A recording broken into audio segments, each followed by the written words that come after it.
哎，发什么愣啊？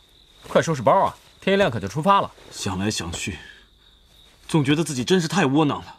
本来是想立个功的，现在变成这样。你看看那些老妃们，就好像我们抄了他们家一样。是啊，我们可不就是把咱们陆行师的家给抄了？哎呀，气死我了！你疯了，把被子都扔了！我告诉你啊，去了 B 9可没地方住，可别哭着闹着往床上挤啊！我睡地上行了吧？行。哼，哎，开玩笑的，这么晚了你去哪儿啊？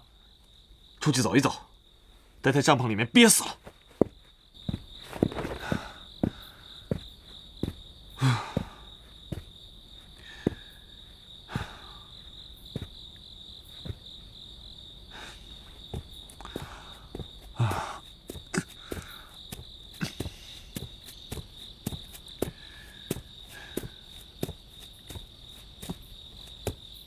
江豆，怎么不睡觉啊？睡不着。是不是有什么心事啊？现在我们几个成了团里的害群之马，我感觉所有人看我们的眼光，就像针扎在我们身上一样。我一直记得我妈妈给我说过一个故事。她说，在她小的时候，家里很穷。姥姥呢，很辛苦、很不容易的，才攒了10几斤豆子，准备把它们磨成豆腐。没有想到，那些豆子全坏了，发了霉。姥姥就把那些发了霉的豆子全都冲洗干净，用它们做成了美味可口的酱豆子。全家人啊，吃了整整一个冬天。它可以点石成金，化腐朽为神奇。梅医生，我明白了，我想通了，我知道我该怎么做了，谢谢你。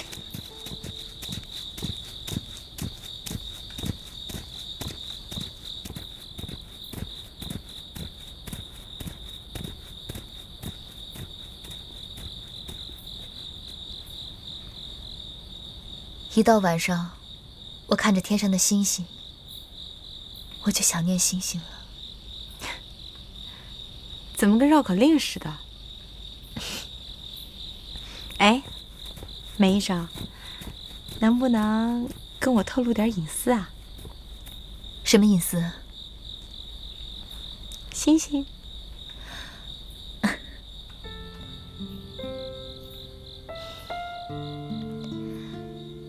你知道我当初为什么会选择到陆航吗？我刚毕业的时候，一名飞行员慕名来找我的导师做心理疏导。当时导师正在出差，是我接待了他。他告诉我，妻子难产刚刚去世，他因为外出执行任务没能见到妻子的最后一面，心里产生了极为强烈的负罪感，整夜的失眠，身体部分肌肉也出现了抽搐现象，因此被部队停飞了。后来，他走出自己的心理阴影了吗？可能是因为我那个时候经验不是很足，所以前后聊了好几次，但没有能够帮助他从痛苦中摆脱出来。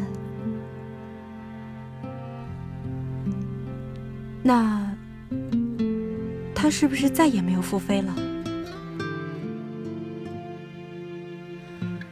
在第5次疏导结束以后，他开车回部队的路上出了车祸。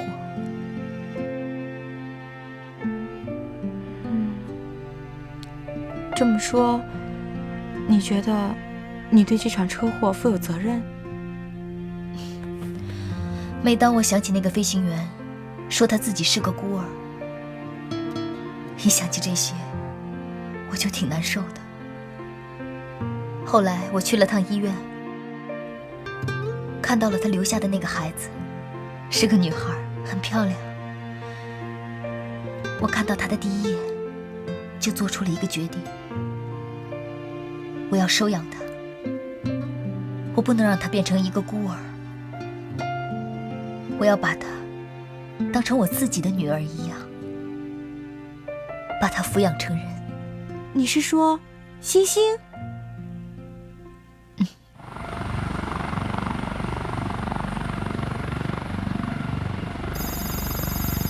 我为这个想法倒是很大胆，可是这样一来，很冒险呀。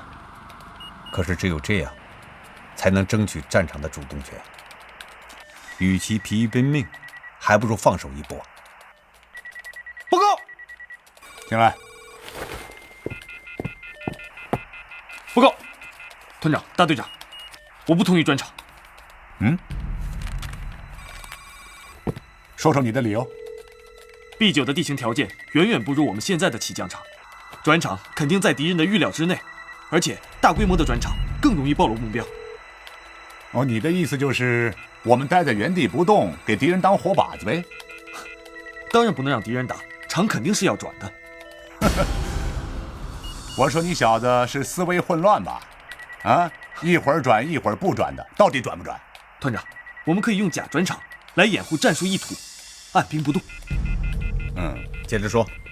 我们先派部分兵力佯动转场至 B9 地域，这样会调动对方的注意力，转移到 B9 地域。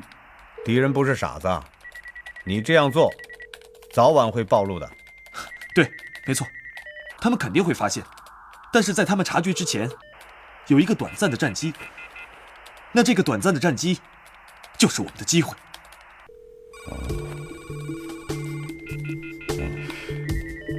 团长、大队长，我这个方案还行吧？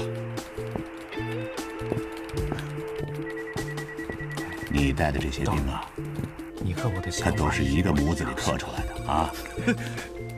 我为这江豆这俩小子不谋而合呀。团长，实验班就是培养精英的，英雄所见略同嘛。团长、大队长，到底行不行啊？我看可以，机会稍纵即逝。好，就这样定了。是。2营第5团保障车队将在凌晨1点40分左右经过9号公路。团长命令你们必须切断1虎团的后勤保障线。2营明白。经团党委研究决定，飞行1大队暂由我为同志来指挥。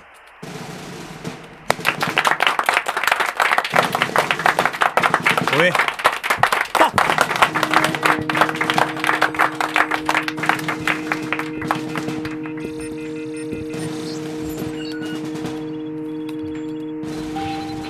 我现在下达一下1大队飞行任务：7点15分，第3梯队分2批次佯装转场，目标 B9。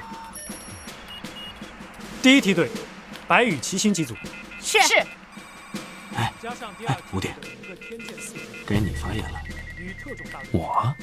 对呀，我发什么言？讽刺啊，挖苦呀什么的，你不是最擅长这个了？说什么？我从来没有这么想。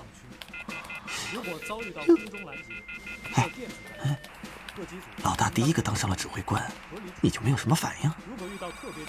老大吃了那么多苦，走到今天不容易，我为他高兴。按照下达的任务，分头准备吧。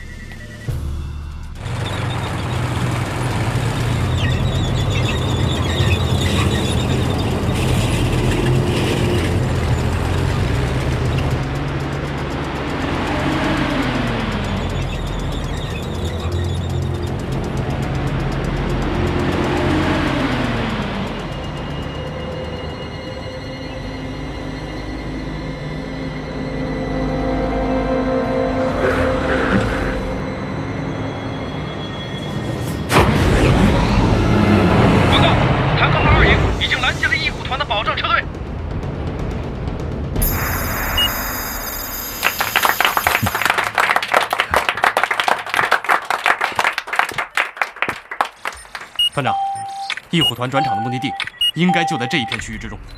太好了！命令1营3营迅速前往集结地域，一旦发现他们新的起降场，咱们就给他来个笼中捉鸟。是。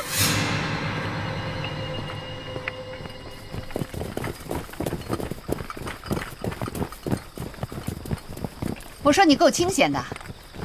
是啊，我威现在是指挥官。反正到时候挨批的是你。哟，嘿，学会关心人了。还去哪儿？莫威命令我巡航侦察。啊，白羽到，走了。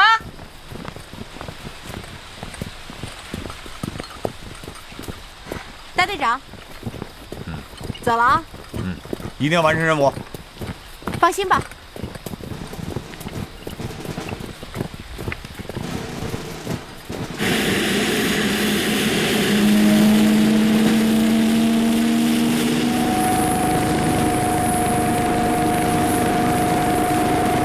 现在，我杨栋的保障车队在9号公路被敌人拦截，但是我的油料车队已经到达了指定地点。根据我们掌握的情况，敌装甲部队已经被我们的杨栋计划所迷惑。报告团长，巡航侦察机组传来新照片，把它传过来。是。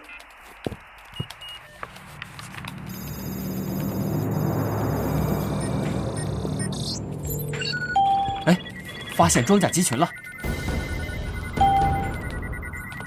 哇，手好痒啊！团长，这应该是 B9区91号公路。这么快？他们马上就要进入平坦开阔地，正好分割大地，将他们一举歼灭。敌人怎么可能傻到这个地步？让直升机在开阔地带伏击自己？除非他们全瞎了。我威，你的决心呢？大队长，再等等。啊。听讲，听讲。好的。大队长，不能再等了。我别这么犹豫，还是把指挥权接回来吧。别着急。哎呀，还不立刻采取行动，佯装转场到 B9就没有任何意义了。文毕，请你不要干扰我。请原地待命，请原地待命，完毕。哇，老大就是牛啊！最牛的老大在这儿呢。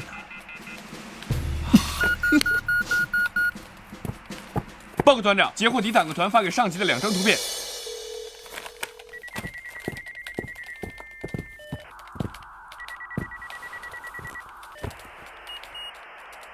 哼，郑梅啊，看这是什么呀？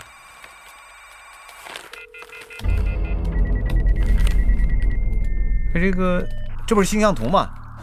哎，这看不懂啊。没什么用，这就是敌人放的烟幕。哎，就是烟幕。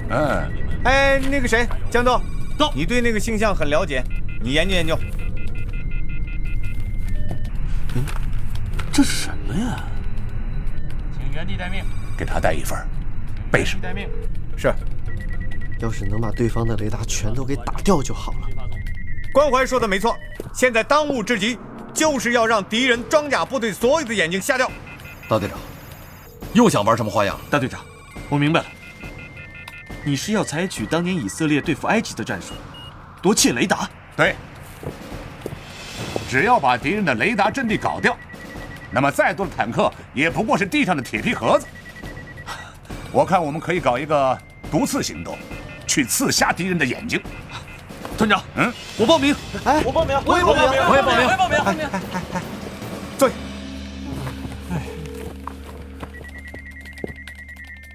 团长，你看怎么样？我看可以让江豆同志来担任这次毒刺行动的行动组长。至于队员嘛，那由他自己挑。是。团长，你为什么把所有机会都交给实验班新飞啊？哼，这个嘛，就由你们郑大队长来回答你吧。哎，为什么？你说为什么？江豆同志这次是戴罪立功，执行这次任务。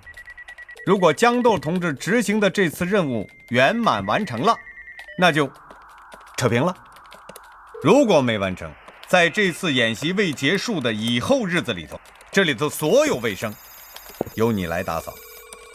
如果任何人有异议，也可以提出报名。任务完不成，跟他一样当公务员。不过，宋南兵同志，你应该知道，在敌后窃取雷达的成功率有多少，你心里应该清楚吧？江豆，我可以告诉你，如果这次任务完不成的话，也就是说我们全部暴露在敌装甲部队的眼皮底下。大队长，您放心，我一定不会让您失望的。关怀，敢不敢跟我一起去？那有什么不敢的呀？唐明啊，如果你愿意的话，我希望你跟我同机。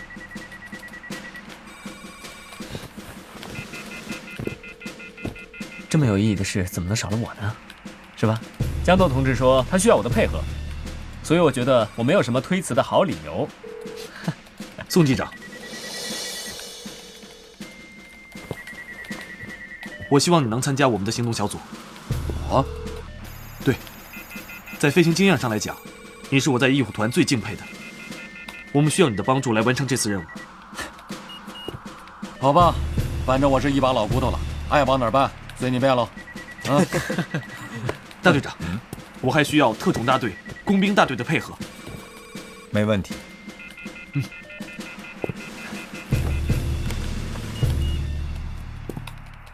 霍卫，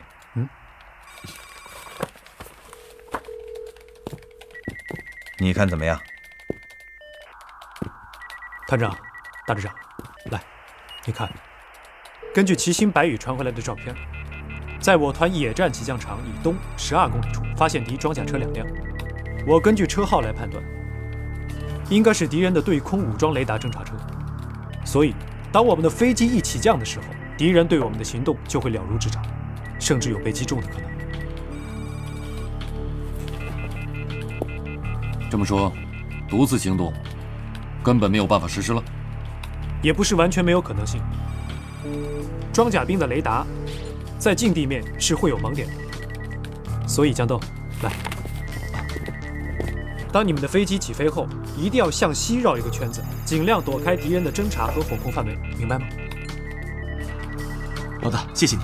江豆，到。这就说明这次任务要比预想的困难得多，也比预料中更刺激些。好，就这样定了。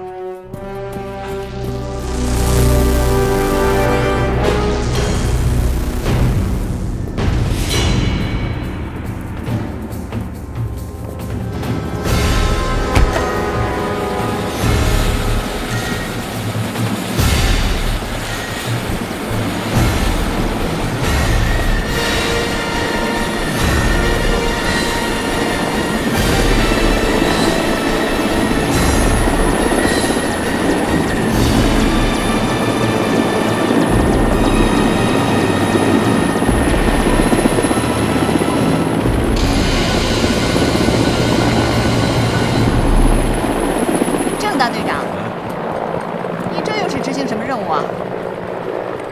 毒刺。毒刺？毒刺是什么？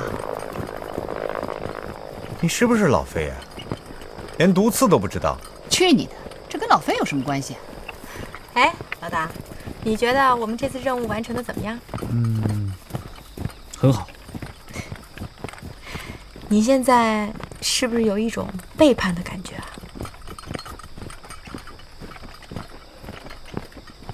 我为自己来自装甲部队感到骄傲，也为自己是一个陆航飞行员而自豪。老大，我发现我越来越爱你了。你酸不酸？哎呀，我就是鼓励一下你，别乱想啊。好。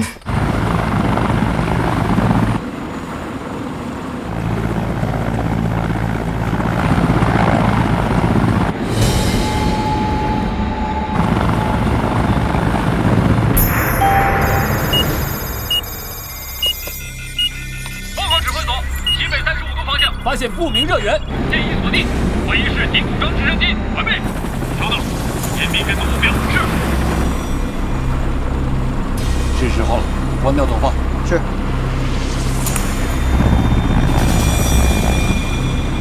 跟上去，关掉总发。江豆，你糊涂了，我们是运输机，接近最大载量的，单发很危险，根本行不通。马上关掉。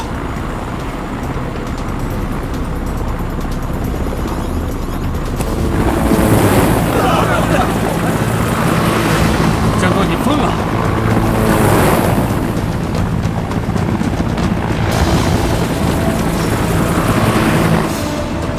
快重启左发，现在速度110，高度50，右方快撑不住了。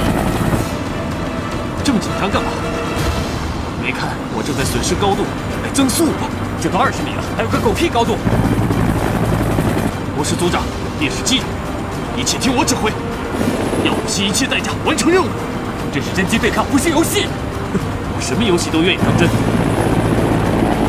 看一下发动机的温度。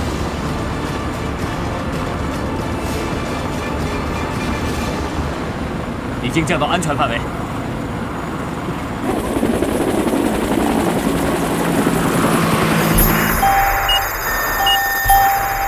排长，目标不见了！热感应雷达失去目标，卫星地面传感系统失去目标，重启扫描引擎。是。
大队长，江豆他们现在还没消息吗？没有消息，那就是好消息啊。那万一他们要是被击落了呢？被击落了，消息不就传过来了吗？大队长，我觉得情况比想象的更复杂。再好不过了。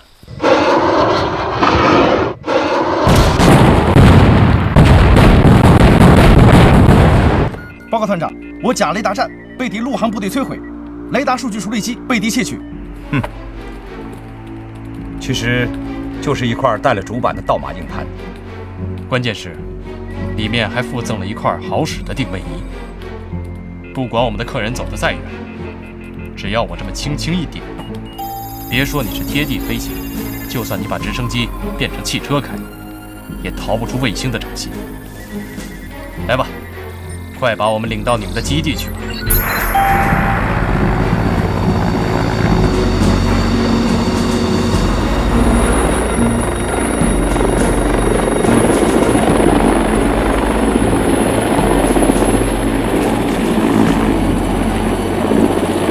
估计陆航的飞行员这会儿正在庆功呢。我敢保证，打破脑袋，他们也想不到咱们这招连环计。永远不要轻视你的对手。命令侦察连，沿敌机的返程航线，一定要摸清敌人的新的起降场，由1营和3营对其实施摧毁。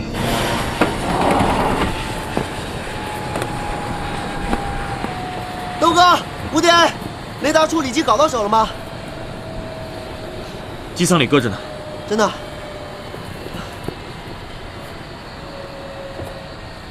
怎么搞的？哎，豆哥，工兵和特种兵呢？都被俘虏了。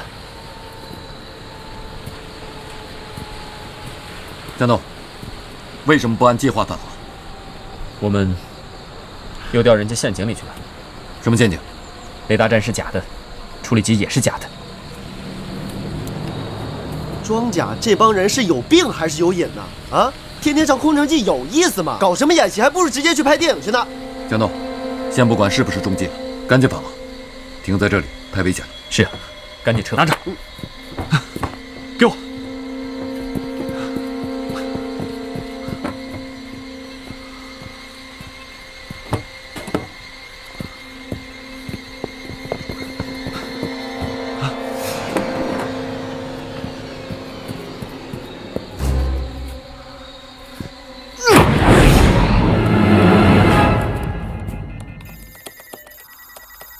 到现在还联系不上，说明这次行动凶多吉少。他们没有被击落，你说他们能在哪儿呢？团长，大队长，上应急方案吧。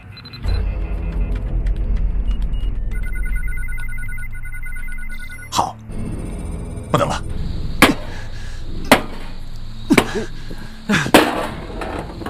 干什么呀？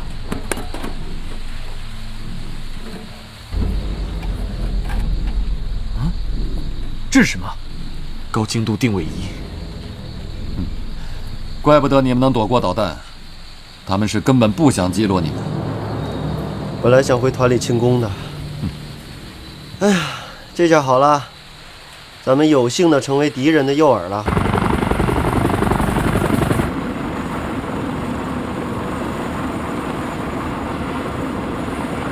你确定江豆他们在这条航线上吗？他们一直保持无线电静默，肯定是怕暴露目标。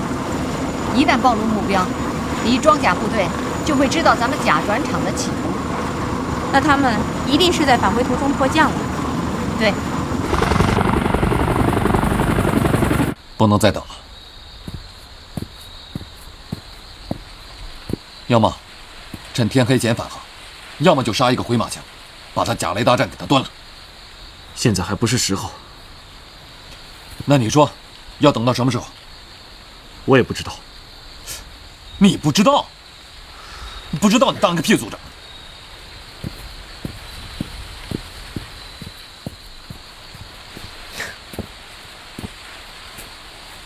喝水。如果你不介意的话，我愿意替你收拾烂摊子，免得你回去落得给团长送报纸啊、擦地板啊、打扫卫生，干些杂七杂八的事情。谢谢你的好意。如果你现在没事的话，给大家弄点吃的。如果你不乐意，我只能告诉你，这是命令。命令？是组长。哼，现在我就给咱们准备最后的晚餐。哼。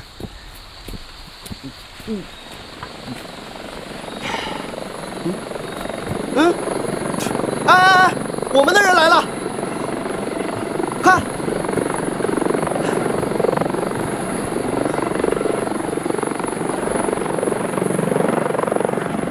哎，机长，发现目标，是他们吧？直升机不敢飞，变成蚂蚱。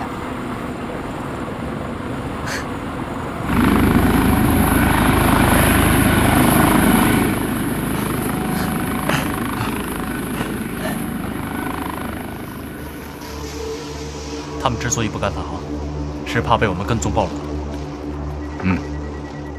这就印证了咱们的猜测，义虎团根本就没有真正的专场。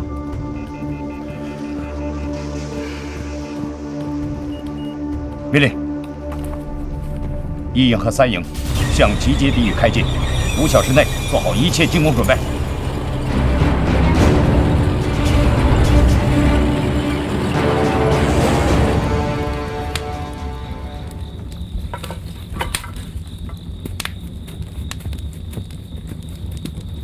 其实，大队长和沃威猜到了你们的处境。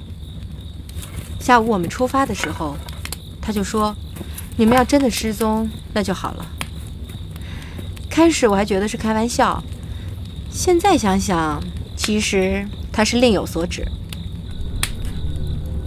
要是两边的雷达都找不到我们的话，我们还真是天降奇兵了。就相当于我们穿上了隐身衣。这样就可以给敌装甲部队以致命的打击。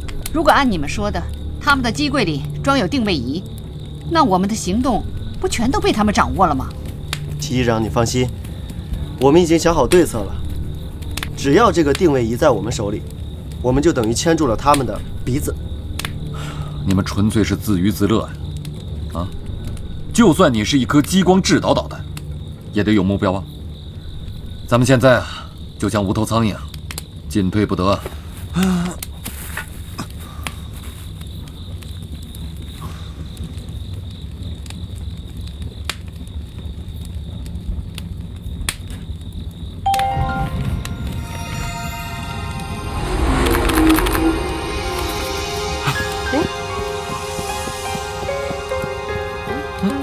怎么了？不知道啊。哎，他回来了。什么呀？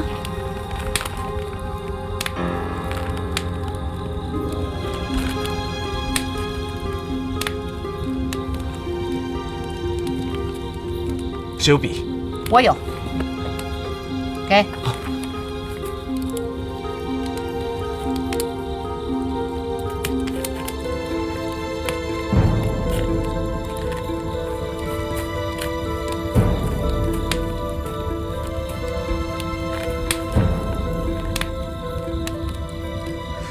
E116，N36，你们觉得这是什么？坐标。坐标。东经116度，北纬36度，这个坐标就在附近。还缺少了点什么？北斗星。北斗星。北斗星的作用是什么？指向北极星。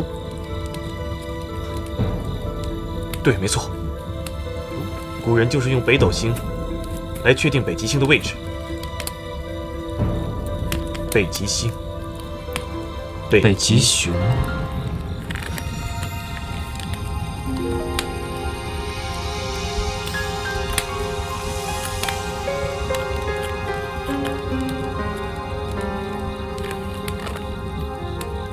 三角形的符号在军事地形学上，就是装甲部队的作战标识。没错。对呀。这个坐标就是敌装甲部队的集结地域。团长，敌装甲部队分为3个梯队，已于今日0时分别抵达各自的集结地域。集团军先遣侦察队2个分队已分别前出至伏牛岭和大水堆一线，展开了侦察。好。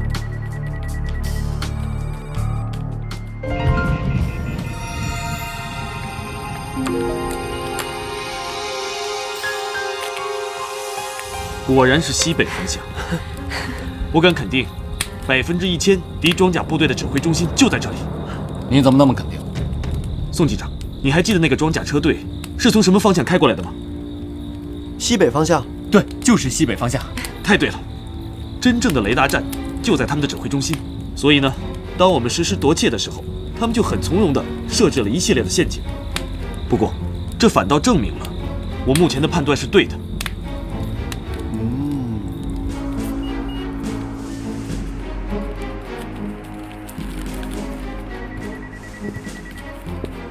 政委啊，团长，这回可就看你带的这些兵了。这封邮件是在演习开始阶段，由北极熊的服务器向各作战单位发出来的。这就给了我们很大的机会。什么机会？斩首行动。你要攻击他们的指挥中心？对。你这不是飞蛾扑火吗？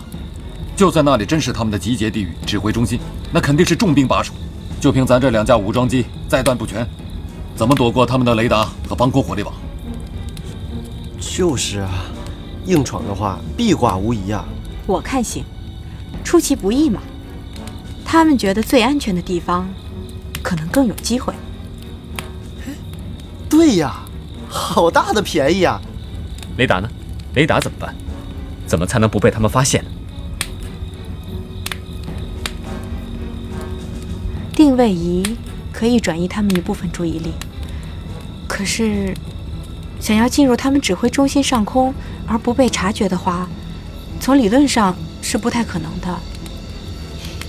有了，您不要忘了，郑北曾经说过，如果最初的想法不是荒谬的，那么未来就毫无希望。哎，团长，这可不是我说的，这是大师爱因斯坦先生说的。你就这么有信心，相信他们和你的想法一样？差不多。他们就真的像你刚才所说，出其不意去袭击敌指挥中心？团长，过了今天这个晚上，明天就会见分晓。看啊，这是2架直升机，一上一下，保持近距离的同步飞行。这样，在敌装甲部队的雷达上就会显示出1架飞机。那我们的3号机呢，作为诱饵。对，它会携带定位仪，吸引对方的注意力。这样，我们3架直升机就会变成2架直升机。3架。看啊，等1号机、2号机飞到敌装甲部队指挥中心上空的时候，2架直升机迅速的分开。分开以后，上机作为掩护，下机发动攻击。你这个想法挺绝的，逻辑上也说得过去。不过我还是要泼点冷水。你怎么样在无线电静默的情况下，保证2架直升机在航向、姿态、速度上完全一致？这就要看大家的配合了。我看职责一试。白宇，我们俩飞诱饵。好。机长，我想和江豆试一试同步飞行。你们俩？好吧，我服从命令。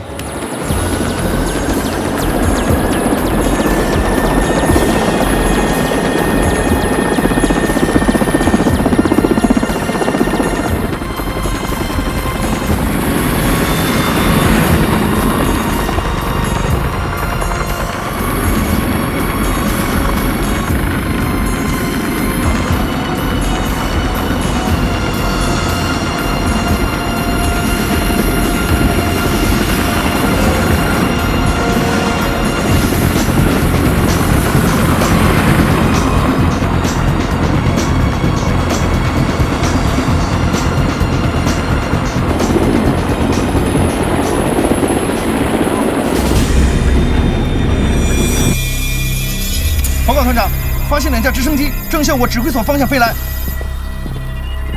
好家伙，想来个鱼死网破呀！命令防空营加强对空警戒，随时准备击落敌机。同时上报师指挥所。是。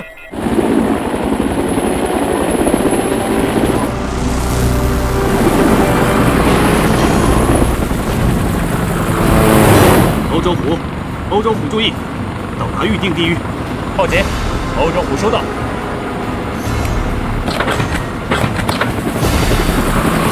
变形金刚，3、2、1，斩首行动！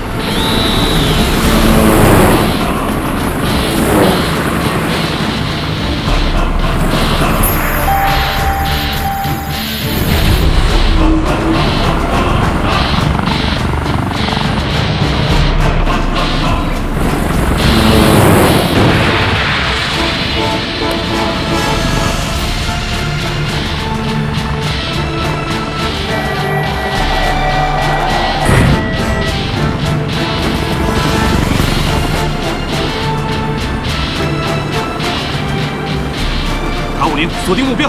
是。预备。报告，目标锁定，请求发射。预备。听到，立即停止攻击，演习已经结束，请你们火速返航，注意安全。演习结束。大队长，你开什么玩笑？我是团长。这不是玩笑，这是命令。是，立即返航。别呀！哎，我人生中最酷的一瞬间就这么烟消云散了啊！同志们，首先祝贺你们出色地完成了这次演习任务。尤其是集团军通令嘉奖了义虎团第1飞行大队的全体陆航飞行员。你们在演习中发扬了我军的优良传统，在艰难复杂的条件下与坦克部队斗智斗勇，指挥得当，出击果断，取得了优异成绩。请你们团党委尽快地将这次演习立功受奖人员的名单报上来，师里面要为你们庆功。